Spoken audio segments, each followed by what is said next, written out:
បាទសួស្តីពុកម៉ែបងប្អូនបាទថ្ងៃនេះខ្ញុំមកបង្ហាញជូនពុកម៉ែបងប្អូននៅវិធីក្នុងការជួសជុលអំពូលសូឡាប្រភេទបតជាប់បាទអញ្ចឹងអំពូលបតជាប់នេះភាគច្រើនជា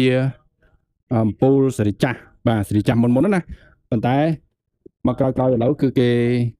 លែងមានបតជាប់ហើយគេដាក់បតដាច់លើនេះតែម្ដងបាទអញ្ចឹងវាមិនមែនជាអឺខ្ញុំមិនមែនជាងឬក៏ជាអីទេគ្រាន់តែអ្នកលក់ធម្មតាគ្រាន់តែយល់ដឹងនិងចេះក្នុងការជួសជុលក្នុងការចែកម្លែកជូនពុកម៉ែបងប្អូនប៉ុណ្ណឹងអញ្ចឹងបើសិនជាបងប្អូនពេញចិត្តសូមមេត្តាជួយចុច like ជួយចុច subscribe ជួយចុច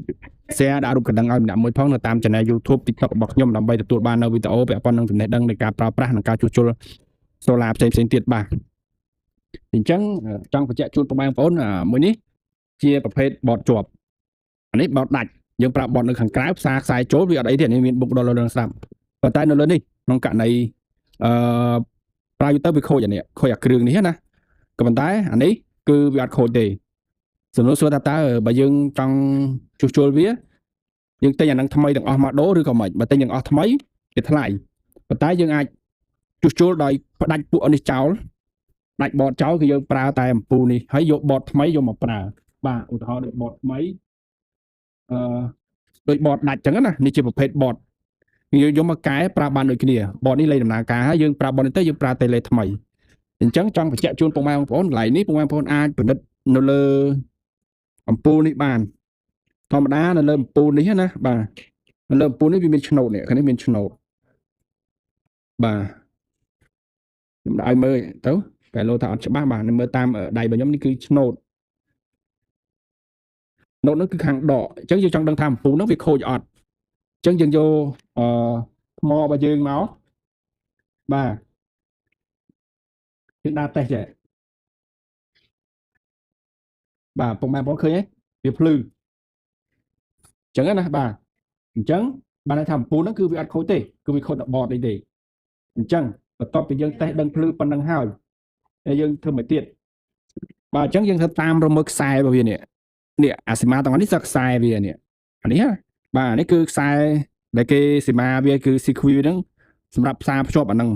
អញ្ចឹងយើងរោមកអញ្ចឹងវាចេញមកទាំងអស់ហ្នឹងសិតតែដកអីចឹងណាអញ្ចឹងយើងកោសកន្លែងតាណាមួយក៏បានដែរកោសកន្លែងនេះដូចខ្ញុំធ្លាប់ផ្សារចាស់ក៏បានកោសកន្លែងនេះក៏បានដែរអញ្ចឹងយើងតាមមើលខ្សែខាងបោកម្ដងអញ្ចឹងយើងមើលទៅបោកវាចេញពីណាមកនេះបោកអញ្ចឹងវាចេញមកនេះកន្លែងនេះពីនេះអត់ជាប់គ្នាទេបាទគឺវាដាច់ពីគ្នាកន្លែងនេះអញ្ចឹងអានេះកន្លែងនេះគឺសិតតែបោកទាំងអស់ហើយអញ្ចឹងយើងអាចកោសកន្លែងនេះក៏បានកោសកន្លែងនេះក៏បានកោសកន្លែងណាក៏បានដែរឲ្យតែយើងមើលទៅវាឃើញភ្ជាប់ពីខ្សែបោកមកអញ្ចឹងយើងអាចកោសទៅយើងយកអំពូលយើងមកតេស្តមើលយកថ្មមកតេស្តមើលតើវាភ្លឺអត់អញ្ចឹងឧទាហរណ៍ដូចកន្លែងនេះអញ្ចឹងនេះខ្ញុំកោសចេញមកខ្ញុំតេស្តប្រើណាអញ្ចឹងយើងមើលតើភ្លឺអត់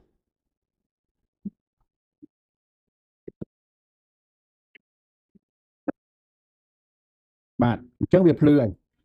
អញ្ចឹងបន្ទាប់ពីភ្លឺយើងធ្វើមួយទៀត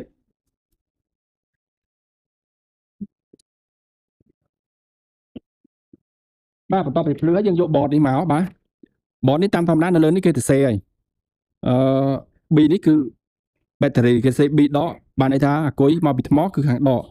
S នេះគឺសូឡាខាងដក L នេះគឺ light បានន័យថាមកពីក្របអំពូលនេះមកអញ្ចឹងណាពុកម៉ែបងប្អូនបាទយើងឧទាហរណ៍មើលឲ្យចំហ្មងទៅដល់ទៅពេលខាងនេះគឺបូកយើងមើលតាមអក្សរទៅសូឡាបូកអានេះ L បូកអានេះ B បូកផ្សារវាចាស់វាលុបហើយអញ្ចឹងយើងយកមកផ្សារអញ្ចឹងមកបាទ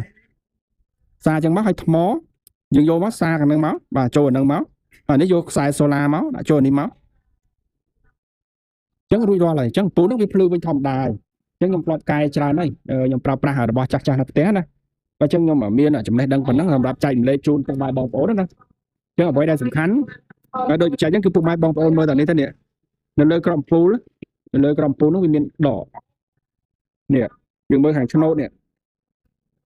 នៅលើអំពូលវាមានឆ្នូតឆ្នូតនេះគឺសម្គាល់ថាខាងដកបាទអញ្ចឹងសូមពុកម៉ែបងប្អូនជួយចុច like ជួយ subscribe ឲ្យម្នាក់មួយផងបាទសូមអរគុណ